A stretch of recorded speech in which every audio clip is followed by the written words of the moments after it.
Bienvenidos a la segunda sesión.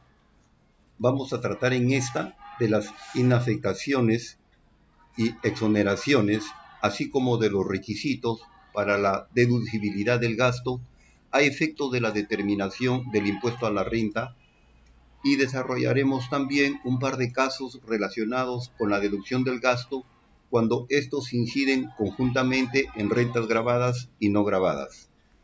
Bien, comencemos con las inafectaciones, señalando primero qué instituciones no son sujetos pasivos del impuesto. Así tenemos al sector público nacional, con excepción de las empresas conformantes de la actividad empresarial del Estado, a las fundaciones legalmente establecidas, cuyo instrumento de constitución comprende exclusivamente alguno o varios de los fines señalados en el inciso C del artículo 18 de la ley, a las comunidades campesinas, las entidades de auxilio mutuo, las comunidades nativas. Las entidades comprendidas en los incisos C y D deberán solicitar su inscripción en la SUNAT de acuerdo a las normas que establezca el reglamento. Veamos cuáles son las instituciones que conforman el sector público nacional. Tenemos al gobierno central, los gobiernos regionales, los gobiernos locales, las instituciones públicas sectorialmente agrupadas o no, las sociedades de beneficencia pública, los organismos descentralizados autónomos. Entiéndase que conforman la actividad empresarial del Estado las empresas de derecho público, las empresas estatales de derecho privado, las empresas de economía mixta y el accionariado del Estado. ¿Cuáles son los ingresos no afectos al impuesto a la renta? Entre otros, tenemos las indemnizaciones señaladas por las disposiciones laborales vigentes, las compensaciones por tiempo de servicios previstas por las disposiciones laborales vigentes, los subsidios por incapacidad temporal, maternidad y lactancia, las rentas y ganancias que generen los activos que respaldan las reservas técnicas de las compañías de seguro de vida constituidas o establecidas en el país para pensiones de jubilación, invalidez y sobrevivencia de las rentas vitalicias provenientes del sistema privado de administración de fondos de pensiones constituidas de acuerdo a la ley, así como otros ingresos señalados en el artículo 18 de la ley. En lo que se refiere a los ETF, cuyo significado es Fondo de Inversión Cotizado, diremos que comprenden un conjunto o grupo de valores, acciones que ostentan un índice de valor y cuya principal característica es que se negocia en mercados secundarios de valores. En cuanto a las exoneraciones establecidas en el artículo 19 de la Ley del Impuesto a la Renta, el encabezado de este artículo ha sido modificado mediante la publicación el 12 de diciembre del 2019 del decreto de urgencia número 025/2019 por el siguiente texto. Artículo 19. Están exonerados del impuesto hasta el 31 de diciembre del 2020. Esto es como ha quedado el texto del artículo. Por lo tanto, dejó sin efecto que las rentas del inciso B estaban exoneradas hasta el 31 de diciembre del 2019. Se les ha prorrogado por todo este ejercicio. ¿Cuáles son estas rentas? Las rentas que las sociedades o instituciones religiosas destinen a la realización de sus fines específicos en el país. La renta de fundaciones afectas y de asociaciones sin fines de lucro, cuyo instrumento de constitución comprenda exclusivamente alguno o varios de los fines señalados en el inciso. Los intereses provenientes de crédito de fomento, otorgados directamente o mediante proveedores o intermediarios financieros por organismos internacionales o instituciones gubernamentales extranjeras. Se entenderá por crédito de fomento aquellas operaciones de endeudamiento que se destinen a financiar proyectos o programas para el desarrollo del país en obras públicas de infraestructura y en prestación de servicios públicos, así como los destinados a financiar los créditos a microempresas, según la definición establecida por la Resolución de Superintendencia de Bancas y Seguros número 11356-2008 o norma que los sustituya.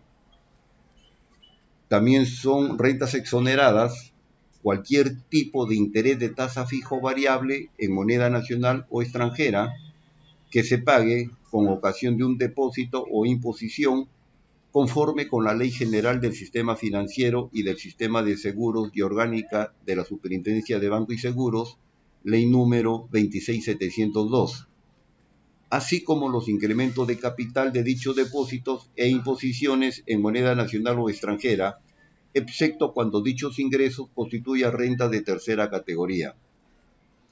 Son también exonerados los intereses que perciban o paguen las cooperativas de ahorro y crédito por las operaciones que realicen con sus socios, los intereses y demás ganancias provenientes de créditos externos concedidos al sector público nacional. Bien, vamos a dar inicio a una parte importante del curso, la revisión de los requisitos para la deducibilidad del gasto a efecto del impuesto a la renta. El artículo 37 de la Ley del Impuesto a la Renta encierra el concepto de causalidad cuando señala: a fin de establecer la renta neta de tercera categoría, se deducirá de la renta bruta los gastos necesarios para producirla y mantener su fuente, así como los vinculados con la generación de ganancias de capital, en tanto la deducción no esté expresamente prohibida por la ley. Así pues, el principio de causalidad es un criterio base en virtud del cual se permite la deducción del gasto que guarda una relación con la generación de la renta o con el mantenimiento de la fuente en condiciones de productividad y desarrollo, en la medida en que el gasto no se encuentre limitado o prohibido por la norma tributaria, prohibición que, como hemos visto, está expresa en el artículo 44. Importante señalar que en nuestra legislación el principio de causalidad se encuentra señalado solo respecto de contribuyentes domiciliados perceptores de renta de tercera categoría. El último párrafo del artículo 37 de la ley dice: para efecto de determinar que los gastos sean necesarios para producir y mantener la fuente, estos deberán ser normalmente para la actividad que genera la renta gravada, así como cumplir con criterios tales como razonabilidad, generalidad. Importante, dentro del principio de causalidad subyace el principio de fehaciencia, el cual exige el cumplimiento de elementos mínimos de prueba para poder validar el gasto. Ejemplo, para las operaciones a título gratuito con fines específicos, como las promociones, los retiros de bienes, gastos de representación o entrega de bienes ligada a una venta, que deben estar sustentadas con documentos pertinentes. El principio de proporcionalidad, que califica como un parámetro meramente cuantitativo, ya que es un límite que se encuentra relacionado con el aspecto monetario, o sea, con el valor del gasto. ¿Qué hacer cuando hay gastos comunes que inciden conjuntamente en rentas gravadas, exoneradas o no afectas? El reglamento de la Ley del Impuesto a la Renta, artículo 21, inciso P, señala: cuando los gastos necesarios para producir la renta y mantener la fuente incidan conjuntamente en rentas gravadas, exoneradas o no afectas, y no sean imputables directamente a unas u otras, la deducción se efectuará en forma proporcional al gasto directo imputable a las rentas gravadas.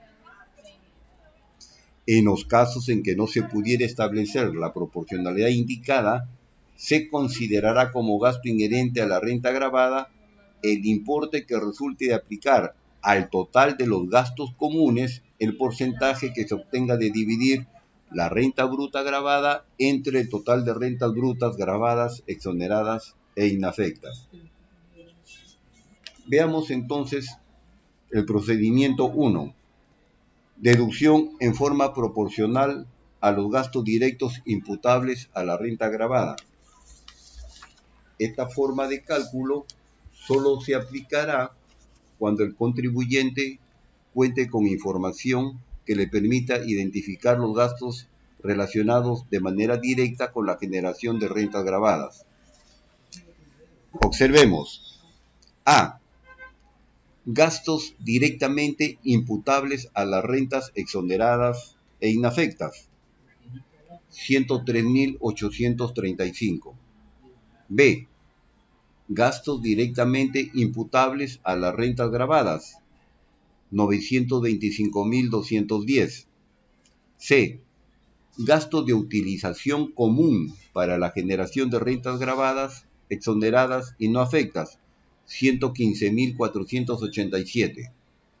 Con esta información entonces procedemos a calcular el porcentaje a aplicarse, dividiendo los gastos directamente imputables a las rentas gravadas entre la sumatoria de los gastos directamente imputables a las rentas exoneradas e inafectas más los gastos directamente imputables a las rentas gravadas. O sea, 925.210 entre 1.029.045. Y el resultado en este caso es 89.91%. ¿Cuáles son los gastos inherentes a la renta gravada? Multiplicamos los gastos de utilización común para las rentas gravadas por el porcentaje hallado, es decir, 115.487 por 89.91%. Nos da 103.834. El gasto no deducible será la diferencia entre 115.487 menos 103.834, nos va a dar 11.653, que en este caso va a ser una diferencia permanente, ¿no es cierto? 11.653. Procedimiento 2. Deducción consistente en aplicar a los gastos comunes el porcentaje que se obtenga de dividir la renta bruta gravada entre total de rentas brutas, gravadas, exoneradas e inafectas. Bien, renta bruta gravada tenemos 1.169.548. Los intereses exonerados por crédito de fomento, a los que se refiere el inciso C del artículo 19, son 56.384. ¿Cuál es el total de la renta bruta? La suma de los dos importes anteriores, 1.225.932. ¿Cuál es el monto de los gastos de utilización común para la generación de rentas gravadas y no gravadas, o sea, exoneradas e inafectas? 92.816. A esta cantidad le aplicamos el porcentaje hallado o el porcentaje por hallar. En este caso, dividimos 1.169.548 entre 1.225.932 y nos va a dar 95.40%. Los gastos inherentes a la renta gravada serán 95.40 por 92.816, que nos va a dar 88.547.